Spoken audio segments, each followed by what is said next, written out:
Well, we are now 13 days away from Vermont's primary election, which means candidates are making their final pitch to voters. The race getting much of the attention is between the Democrats who want to serve Vermont in the U.S. House. Jack Thurston takes a closer look.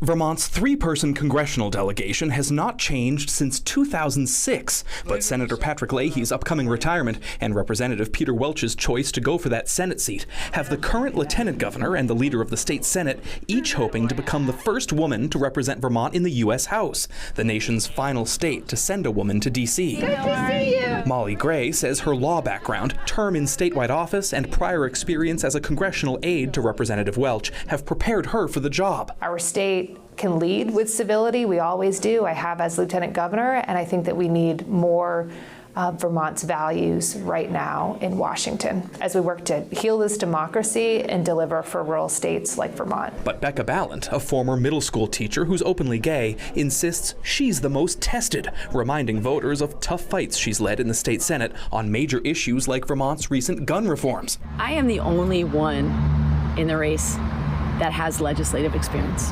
that has had to have those really hard conversations, crafting legislation, making sure you know that you have a coalition to pass that legislation. Gender does not define the person. A third Democrat for Congress, Lewis Myers, insists Vermonters are much more interested in issues like inflation than they are specifically in seeing a woman serve.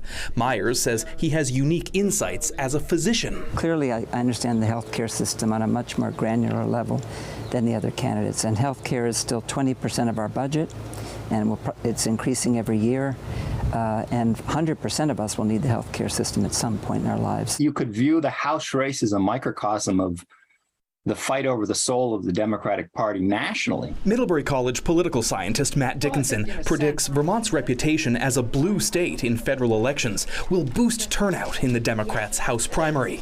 Ballant is seen as leaning more left than Gray and Myers, so Dickinson says the race, for many, will come down to a question of the candidates' approaches. I don't think there's a simple answer to which way Vermonters want to go, but I do think they represent different viewpoints about the future of the Democratic Party. Now, Democrats will see a fourth name on ballots, but Shanae Chase Clifford suspended her campaign after ballots were printed. People can register to vote in Vermont's primary up to and including on August 9th. In South Burlington, Jack Thurston, NBC5 News.